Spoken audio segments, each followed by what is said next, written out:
All right, hello everyone, and welcome to the game of the day. Today, it was actually an easy decision. Yesterday, I said it was going to be really difficult. Yesterday was really difficult to pick the game. There were a couple of candidates, but today, when I saw this game, I thought it would be very hard to better it, and so I chose the game between Vishy Anand and Vladimir Kramnik, the game that they played in the first round today. It was a game that was very hard fought. It's great to see these two guys play each other again. In case you do not know or don't remember, these guys are, of course, no stranger to each other. They played probably the most. They played a world championship match in 2008 when there was this sort of complicated structure to get a unified world championship for FIDE, and they ended up facing each other, a match which Anand won. But also they played over the years, probably since the 90s until really today. So these guys know each other very well. They're both amazing players, and it was certainly going to be very interesting to see what they would do today. And the first game was amazing. If you're going to look at other games, by the way, on our site today, I highly recommend that you check out at least the end of the game between Vasya Ivanchuk and Ding Liren, the fourth game that they played. It ends with a beautiful checkmate. I didn't think it was Ding Liren's best game, so I decided that it couldn't really be the game of the day because it was a little bit too one-sided. But the finish is a beautiful mating concept, so I certainly recommend that you check this out. So in this game, Anand plays e4. And Anand can play both e4 and d4, but in his career, e4 has sort of been like the number one move that he has played. But over the years, at some point, he started playing d4 as well. And Kramnik plays the French, which is not his main opening. And there was actually a fantasy chess question about whether the French would be played. I think it was in the round one contest. Nobody played it in that round, but Kramnik plays it here, not in his main move. I mean, he's played Sicilians, he's played e4, e5, but of course, a player of his caliber can play just about anything. So Anand plays knight c3, probably the most ambitious way to play against the French. Knight f6. Nepomniachtchi tends to play the Winawer. This variation is called usually the classical French, I think. There were some players like Morozevich used to play this variation a lot, actually, with f4. So f4 is the main move to kind of keep the center. It's also possible, well, there's a few variations. First of all, bishop g5 is the other main line here instead of playing e5. But then in this position, f4 is really by far the most popular move. But if you want to try to get a different kind of position, you can also play knight e2 and c3. This is just mostly if you want to avoid theory, maybe at the cost of more of a theoretical advantage. So in this game, they go into one of the main lines of this variation, which is here to play bishop e7. Other moves are playable too. a6 is one of the main moves. There's also a lot of theory with c takes d4, knight takes d4, bishop c5. But bishop e7 is one of the moves. Queen d2. And now a6. It's also possible to castle right away, and that leads to really sharp positions where sometimes we'll get king's on the opposite wing, and then it's a race. Like white is going to push forward with his pawns, black is going to come on the queen side, and it gets really sharp. A6 is all these lines are actually quite sharp in this French, so it's hard to say which is sharpest. But here the game takes on a slightly more positional character. A few moves after a6 are possible, but Vichy here plays bishop d3. It's always a question whether white should capture on c5 and when and what happens. Usually you get a position like this, and whether black has enough counterplay. In this case, he's probably going to play b5, bishop b7, and try to get control of the e4 square. But that's possible as well. So Vichy plays bishop d3, black plays b5, and now he plays a3, which is often how we meet b5 to be able to meet b4 with just a takes b4 and sort of ruin black's pawn structure, right? You don't want to surrender the center by trading the a pawn for the c pawn, right? We call that these two pawns disappear. That's generally not a great thing. So that's the idea of the move a3 to meet b5. And now Kramnik plays c4, which has actually not been played a whole lot, but is certainly the type of position that they get here, a very close position, is typical of this variation of the French defense. And it becomes a game of two wings, right? White is going to try to play and expand on the king side, and black is going to try to expand on the queen side. One way to look at this, by the way, maybe you've heard of this concept before, but if you look at where your pawn structure is aiming here, it's kind of going in this direction. And so this means white is going to play on this side while black is going to play on the other side. So that's one way to look at this. Now the next several moves we're going to go through a little bit quicker just because the position is closed. There's different ways to kind of develop the pieces, but what they do is very natural and standard here. Knight b6, castles, bishop d7. Now Vichy plays bishop d1. That move does require a little bit of an explanation. It's mainly about this knight, right? The knight on c3 is probably the worst placed piece for white. And so with this move, what he's trying to do is bring it back to e2 and g3, probably after playing g4, right? Not knight g3 without playing g4. But he's trying to recycle that knight because that knight is basically a target. Eventually black will play a5, b4. That knight is uncomfortable, and it's really not doing anything useful. So this is the idea of bishop d1. Also, this bishop actually has a potential nice square on c2, which is what's going to happen in the game. So bishop d1, it's a move that makes a lot of sense. That said, the computer, if you look at it with the computer wants to play a move like g4, which of course is entirely possible, but you could understand why he'd want to prepare it because g4 doesn't actually threaten f5. You don't have enough pieces. So as a human, you probably first want to kind of get your ducks in a row before you make such a committal move.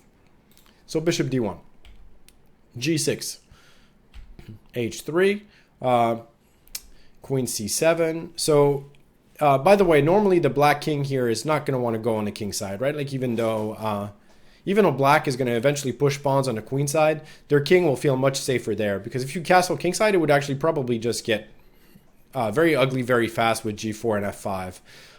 And with white pieces that can really come there very quickly. So queen c7 is very reasonable. Bishop f2. Kramnik plays h6, sort of a flexible move. In some cases, he may want to play g5 or at least have the option of looking at it. And it prevents the knight from coming to g5, which would be sometimes possible. Like if he castled right away, then knight g5 is certainly something to consider. So knight e2, a5. He's preparing b4. And he may or may not castle. He could even do something like king to d8 and c8, b7 if he wants to keep the rook on a7. Or he can do what he did in the game, which we'll see. But he's going to, after c3, he castles, and he's going to play king b7 and rook a8. Which, does that take one less tempo? I got to calculate. I got to count. King d8, king c8, king b7 versus castles, king b7, rook a8. It's actually the same number of moves, but I'm sure he had his reason for doing it this way instead of the other. Now Vichy plays bishop h4. This trade of bishop certainly makes sense from the white perspective, right? That's their worst bishop. But there wasn't too much that black could do to avoid that. And it's not the end of the world for black. I would point out, by the way, that if you're looking at this kind of position, and really most positions in the French defense with a computer, especially Stockfish, Stockfish seems to really give a pretty pretty strong importance to space, and always you always see white as being like up a pawn pretty much in every position. It's deceptive. White might be better, but it's not by any means easy or clear. And I think Stockfish tends to underestimate the black plan which is played in this game, which for a human is, of course, the normal plan. But yeah, for a computer, it's a little bit tricky. So he plays bishop c2. Bishop c2, the idea is to play g4 and then f5. Again, we're going a little bit quickly here because I want to get to the incredibly fascinating part of this game, which comes actually more in the endgame. So g4, queen e7, knight g3. And in these positions, eventually black is going to manage to play b4. White is going to manage to play f5. And we're going to have to take tabs after that and see who ends up with a better position.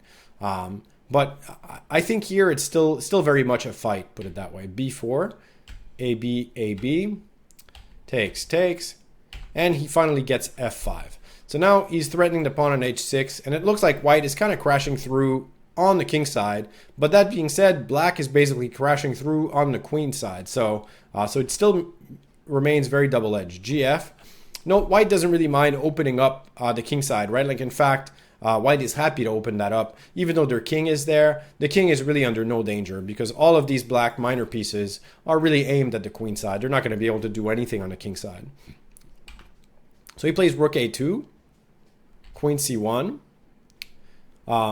b takes c3, b takes c3. And if you actually assess this position after queen a3, it actually seems like Kramnik may have outplayed Anand in this early phase of the middle game.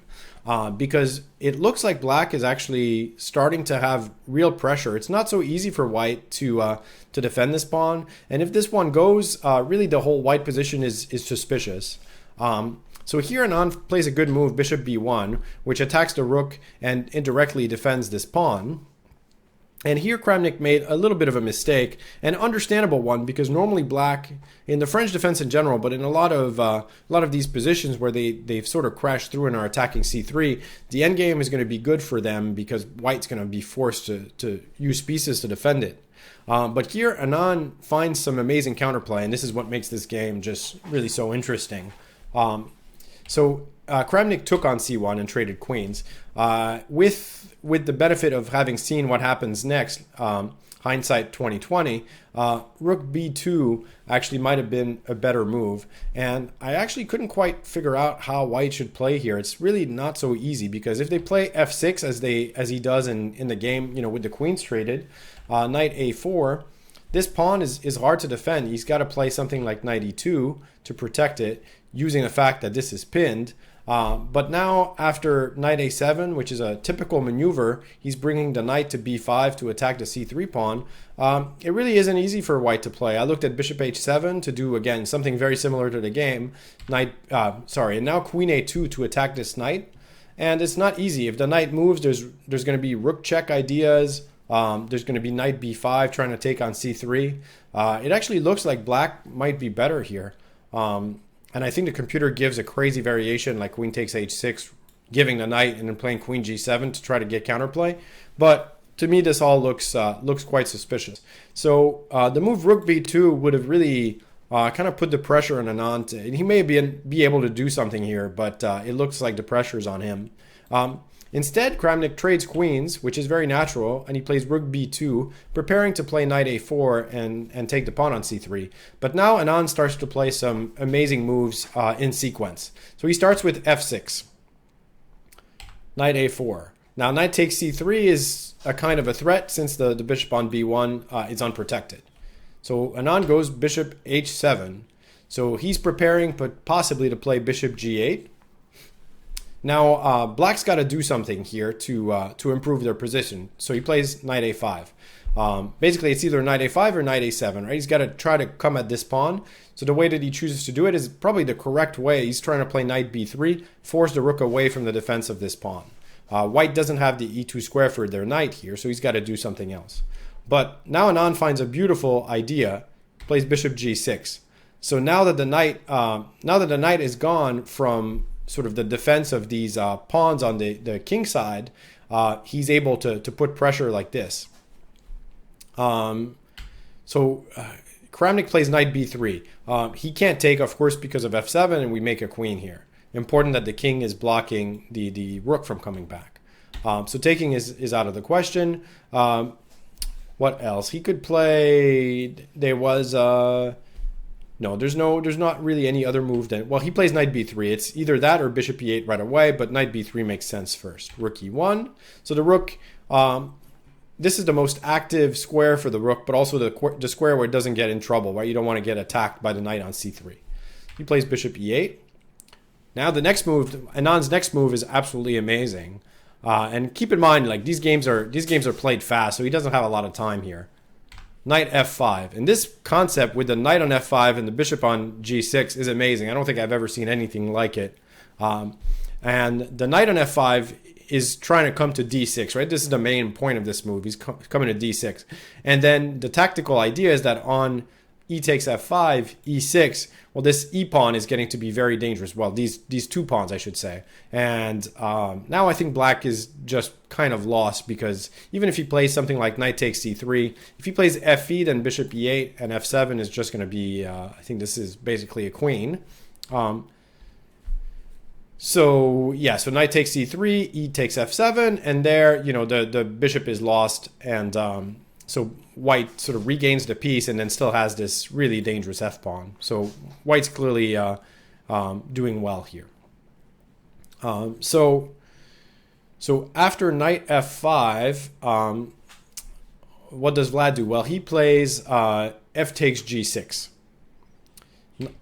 There was a couple of other moves to look at here. One of them, I think it's here. There's king c7. Yeah, king c7 was an interesting move, maybe actually the best way to try to fight here, with the idea that on knight d6 you play king d7. So it's sort of a weird way to try to defend the position, but it's actually more important to bring the king, because now after bishop f7, knight f7, the king is at least close to the pawn. Knight takes c3. This endgame gets so messy. And now in this position, this is almost like a study-like position again. It's similar to the game actually. But we'll take a look and you'll see the difference. Here, white has a few candidate moves, and I looked at and yeah, this gets. I find this endgame absolutely fascinating. I looked at knight d6 first, and after knight d6, black can play knight c1, an amazing move, trying to play knight to e2, and the difference is that if white plays rook takes c1 now, knight e2, king f1, knight takes c1, f7, black is actually winning here because of the move rook b8, which covers now the f8 square, and it's still complicated, but you're just going to have to kind of trust me. After knight h4, it's c3. The lines are so long. King e1, knight d3. And the idea is to play c2, c1, and on king d1, rook b2. Look at this position. Now you're threatening checkmate, and you're also threatening to make a queen with check. So white doesn't have time to queen, so black is winning. So now try to keep this position, the one after knight d6, in mind over here when we play knight d6. The correct move is actually knight h8, and here white is actually better. And it's very complicated, but the main idea is that in that same variation where we play knight c1, so if we go through the same thing, remember we had the position with the knight on d6, which looks better, but now white can play f7, and now if rook b8, white has time to play knight g6, and look, the knight covers the square, so the king can come back. You're going to be able to make a queen, and this pawn can actually be stopped by the other knight. Now you can play a move like knight e1, I think. So these variations are crazy, and stuff like this is actually sort of possible in the game as well. So on knight f5, he plays f takes g6, knight d6 check, king c7, knight e8, king d7, knight d6. So we return to this position. So it's actually almost the same as the other one that we just looked at.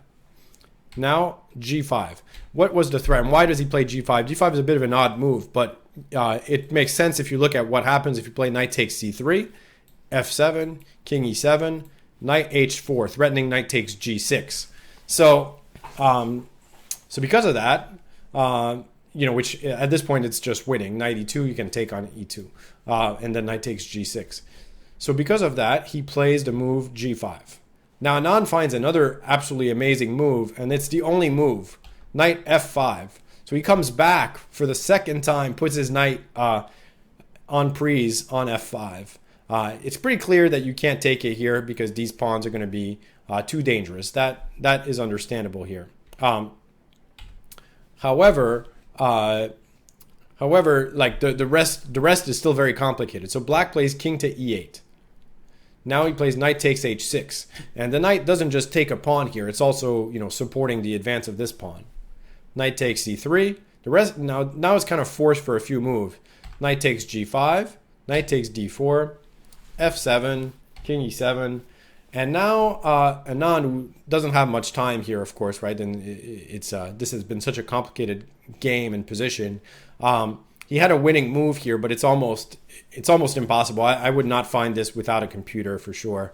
But the correct move here was to play rook f1 first, and you're threatening to make a queen, and then on knight e2 play king f2, which is actually somewhat similar to the game. But because the rook is better placed, he's actually winning here. And so I looked at a few possibilities here. One of them is knight f4, which is similar to the game. Now we can play king e3, attack both knights. And black's got a problem. And also, what else we can look after? King f2. Knight c6 is a move. What do we do on knight c6? Knight c6, I believe it was knight h7. I don't even remember. I didn't put this one in my notes, but I know there was a winning move here. Again, it's such a difficult position as a human to see. But and knight f5, you just takes, and only then do you play rook a1. And now the rook a7, rook a8 threats. They're both threats. Threats are going to be winning. But this is crazy. So Anand plays a very understandable move. He plays rook a1 right away, which it seems like those threats are stronger right away. But now Kramnik finds a way to defend. He plays knight e2 check, king f2. King f2, at various points here, by the way, white could probably force black to take some kind of perpetual, but he's playing for the win. Knight f4, king g3, knight g6, rook a7, king d8, and now now it's not. It gets surprisingly messy because the knight on g6 is actually pretty hard to dislodge, and so it's hard for white to just make a queen. And black has counterplay of his own. This pawn can very quickly move up the board, and now they have very little time. So the Kramnik plays rook g8. So Anand plays rook g8, still trying to win. Knight e2 check, king f2, knight f4, and so this knight actually manages to come back, defend the knight on g6 with check. And king e3, c3. So this position is just mayhem, right? It's very difficult. There's captures on g6, captures on e6. This pawn's about to queen. It's just kind of crazy, right? So it's hard. It's very hard to play this position with both sides, really. Kramnik plays knight takes e6. There was also, what did I look at? I looked at rook takes g6 here. Knight takes g6, knight e6, king d7. So trying to force queening because you don't mind playing with these two passed pawns that black has. But white can try knight f4. Variation continues here. You're trying to dislodge the knight, and you'd rather keep all of the pawns to try to queen. Now black can try d4, king e4, c2, and yeah, this is all kind of crazy. e6, king c7, knight d3. So you could go through this variation much slower. Of course, I'm just I'm trying to show a sample here. We can analyze this endgame for 2 hours, I think. But here, it looks like it might end in a draw, actually, in this completely crazy variation. This is just one of many. But instead, Anand plays knight takes e6, knight takes e6, rook takes g6. But now after d4, black has kind of turned the table on white here. And suddenly the black pawns are quicker. King e4, rook e2 check. So Kramnik has played this part actually amazingly well to just kind of muddy things up and actually now play for a win himself. King f3, rook e3, king g4, knight f8. So knight f8 is a very good move because what he's doing is that it's going to be, if white captures this rook on, if white captures the knight with their rook on e6, they can immediately queen. But if they capture the knight on f8 with their rook, then they're going to have to spend another tempo to move the rook away before they make a queen. So he goes rook g8, only move really, knight d7. And now he plays knight to f5, a very good move.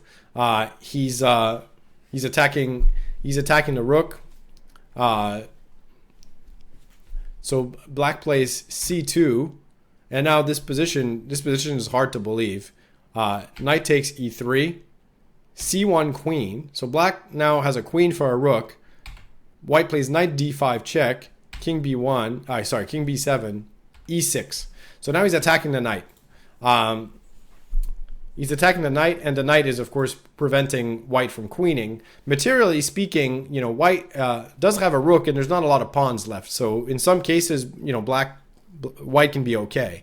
And amazingly, this position is actually equal. Black has some checks as he starts to play. So he plays queen d1. I think queen g1 is essentially the same thing. Queen d1 check, king g5. So king g5 is okay. Queen d2. Actually, no. I think king g5 was a mistake. No, king g5. I'm sorry. My notes are a little incomplete at the very end. After king g5, queen d2, king g6, queen g2. Right. So here, yeah. So this is actually very sad. King g5 was okay. Black should have checked, and here they have a perpetual. They can kind of keep checking. It can go, I think, king h5, queen d1, king g5, queen g1.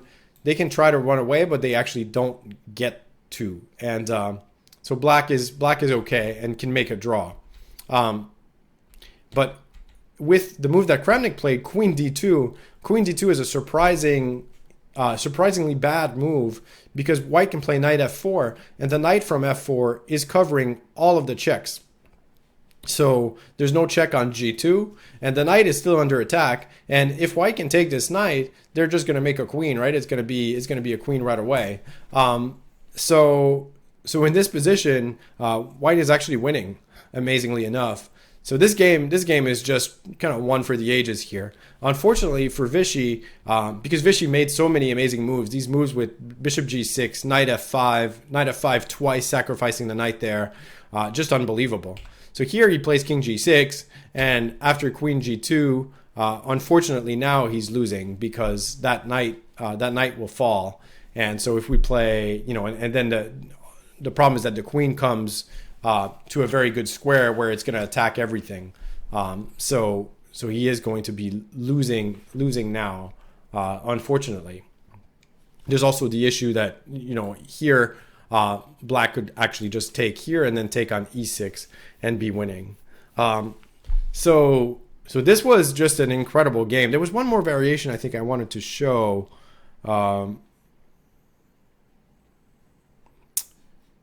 Did I show this one here? Instead of rook e2 check.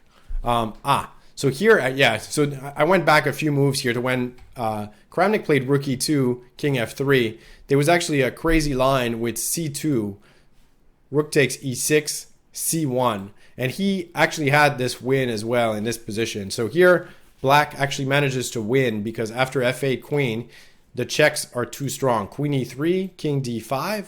Only move. If you go to f5, then this file is a dangerous one, so we can play rook f2 and take the queen. So he's got to try king d5 and then queen b3 check, and it's going to be checkmate. There's a few lines here. For example, here check. The simplest is actually, I think the computer sees a mate, but I saw that you could win the queen. And king e4 is similar. We'll play rook e2 first and then win the queen also. So Kramnik did have a win there, which I wanted to show because in the game after they got to this crazy position, it should actually have been equal. So really a completely insane game. I'm still going to remember this idea of bishop g6. I'm putting the position again here. This idea of bishop g6, bishop e8, knight f5 is just incredible. And it was a shame to see that that Anand ended up losing this game after having played so many beautiful moves. And the rest of the match was difficult for him just because it's hard to recover from such a loss without getting a little bit on tilt, even for such a player as for a player like he is. So, well, this was a tough one to show as the game of the day because it was so complicated. But I hope you got something out of my explanations, and I will see you all tomorrow. Thanks for joining me.